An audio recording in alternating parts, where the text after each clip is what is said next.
So the game's just finished between Celtic and Atalanta tonight in the match day 3 of the new format of the Champions League, and it finished Atalanta nil, Celtic nil.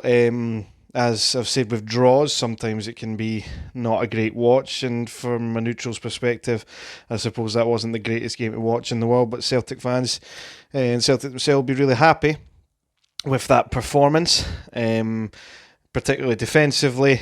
The fact that, according to the commentary, Celtic hadn't kept a clean sheet in the Champions League for over 10 years, and to do it away from home is a very un-Celtic like thing to do in Europe. I'm not going to go over the Atalanta players' ratings because I don't feel like I know enough about them to go, oh, that was a good game for that person, and that was a quite bad game for that person. I think most, if I was to go through them, most of them would get sevens and eights anyway. But I am going to go through the entire Celtic squad and rate them. So without further ado, let's get on with that. Starting off with, of course, the goalkeeper, Kasper Schmeichel. Clean sheet and distribution on the whole was mostly very good. They tried to get Adam Ida into the game as much as possible with the balls up the park. Sometimes it worked, sometimes it didn't, but he was really assured in his catches of crosses. He saved everything that came his way. So I feel like it's only fair to give Kasper Schmeichel a 8 out of 10 for that performance tonight. On to Alistair Johnson. He was booked early on. I think it was probably quite harsh booking. It's definitely a foul, of course, but with the footage shown in the thumbnail, he put in a really important tackle as well on Lookman in the box in the first half. He done really well in his defensive duels, won a few important free kicks. He did pull up towards the end of the game, of course. We'll see if that's an injury that keeps him at the sideline and sees Anthony Ralston get a few more minutes in a Celtic jersey. But again, I'm going to go for an 8 out of 10 for Alistair Johnson's performance tonight. On to who was my personal man of the match. I don't know about other people's. Austin Trusty. He's had a very hot and cold start to life in a Celtic shirt, it seems. We have to remember he is getting played out of position. He does prefer to play on the left. So it'd be interesting to see what Brendan Rodgers decides to do when Cameron Carter-Vickers comes back into the fold, if he decides to stick with Liam Scales, who's obviously had a very strong start to the season himself, or if he goes with Trusty to see how he gets on in that position. But I thought, man of the match tonight, won his defensive duels, won a lot of headers in the box, did some real important tackles for Celtic tonight as well. And for the man of the match performance, I'm going to give him a 9 out of 10 tonight. I thought he was very, very good. Liam Scales, at times he gave away the ball trying to go forward, but defensively he looked pretty solid tonight, won some important duels as well. Ushered the ball out a few times. I am going to give him an 8 out of 10 as well, same rating as Schmeichel and Johnson. Alex Valle, I think he's starting to grow into a game in a Celtic shirt, it looks like. It'll be interesting to see again the decision that Brendan Rodgers takes when Greg Taylor gets back to full fitness. I think out of the back line, though, he looked the shakiest in terms of the defence, so I am going to give him a 7.5 out of 10 going forward. He put a couple of good balls forward, and he has that effort that was deflected that the Atalanta goalie does well to save, actually. So it's by no means a bad performance, just I think he looked the most shaky out of the back line, so a 7.5 out of 10 for Alex Valle. On to Arne Engels. At times, he looked okay on the ball tonight. I think I don't know if Atalanta identified him as who Celtic would try and get an out ball to, and they doubled up on him. He just didn't seem to be his night tonight in terms of offensively. Defensively, I thought he held his position quite well, and he helped get Celtic up the park a few times with a few clearances. So I'm not going to give him a terrible rating. I am going to go for a 6.5 out of 10 for Arne Engels, though. Callum McGregor, a couple of times he got, again, kind of doubled up on, kind of like Arne Engels, but he did well at getting Celtic up the park at times. Maybe could have picked a couple of better passes at times, and he looked to play the safe option. But I am going to give him a 7 out of 10 for his performance tonight. Reo Hatate, I think he tired a bit in the second half. First half, I thought he was really good at getting Celtic up the park, and he won some defensive duels really well as well. So I'm going to give him the same rating as Alex Valle, a 7.5. I think if he'd continued his form in the second half from the first half, I think he would have maybe scored a wee bit higher than that. But a 7.5 out of 10 for Reo Hatate tonight. Nicholas Kuhn, of course, this season we've been used to seeing him getting involved in the goals, and there was a couple of occasions where he did look to break forward, and Atalanta ushered him well, defended well. But I thought tonight he was very good in helping out Alistair Johnson down that side defensively, not a side to his game that we usually get to see. But I do believe that he had a good game defensively before going off. So we'll go for a 7 out of 10 for Nicholas Kuhn tonight overall, because at the end of the day, he is an attacker. And going forward, he was dispossessed a little bit easily at times.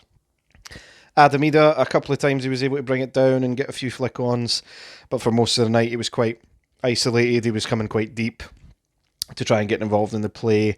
It was always going to be a difficult night against Atalanta tonight for whoever Brendan decided to go for up top, but based on the performance tonight, I think you're probably looking at a 5.5. Feels harsh, but I just don't, especially in the second half, I don't think he got involved in the play a whole lot at all, to be honest. So I'm going to go for a 5.5 for Adamida.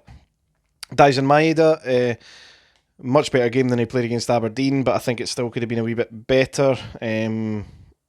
Defensively, he didn't seem to be on his man as much as he usually is with the press, but going forward, of course, there was a few times where he was getting Celtic up the park. There was a really good ball in he played in the first half that the goalkeeper deals with exceptionally well. He had the beating of his man a few times down that side.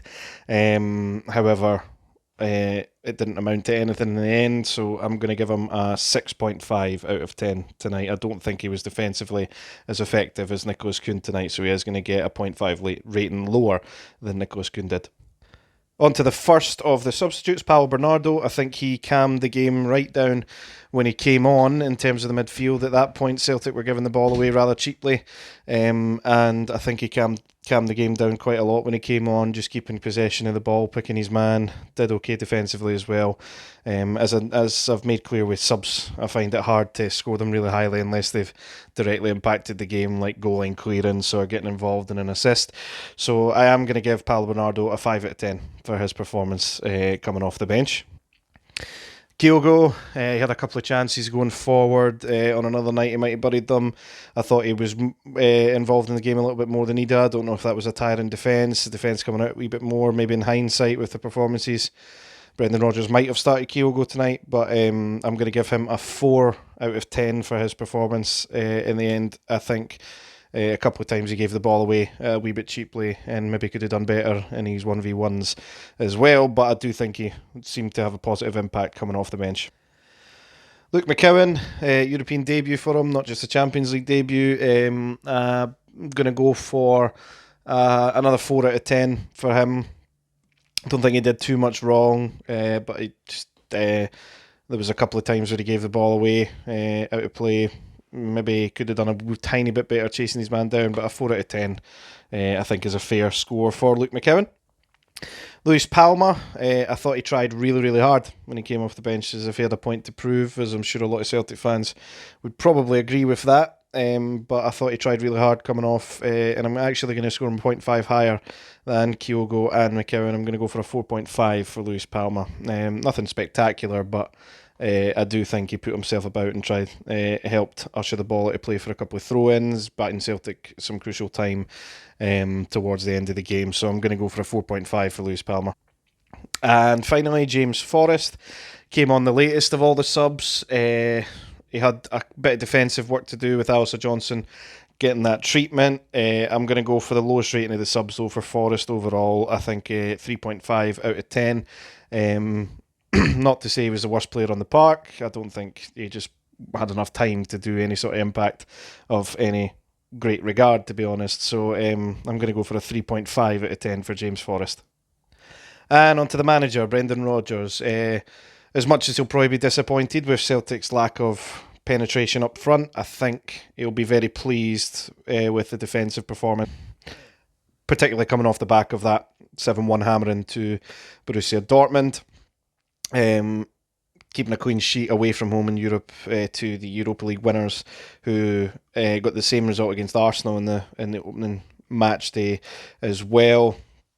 Yet to concede a goal in the competition too. I think it's a very, very good point on the board for Celtic.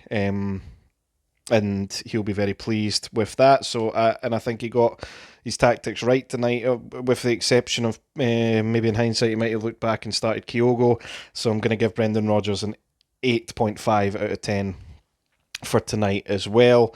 And with Celtic now having 4 points on the board in the new Champions League format with 2 back-to-back home games, Leipzig will obviously be very tough. Bruges will be tough as well, but they would hope that that's a game that they can take 3 points from, certainly. So they would hope to be on no less than 7 points going into uh, match match day 6 of the Champions League. If they had anything higher than that, and 8 points or even 10 points, I think they would be very, very pleased with that going into the last few games. But yes, an 8.5 out of 10 for Brendan Rodgers is what I'm going to score him. So I will be back tomorrow, not just with the Hearts game and the Rangers game, but I'm also looking to get the next episode of the SPFL to Glory posted tomorrow as well. If you did like the video, please give it a wee thumbs up and a wee subscribe if you don't mind. We've got a few new subscribers since the last couple of videos and a lot more viewers, which is greatly appreciated. Thank you very much. As I say, they'll cover the Hearts game tomorrow along with the Rangers game as well. And I'm looking to get that next episode of the SPFL to Glory up and running. Please like, subscribe, and I'll catch you next time.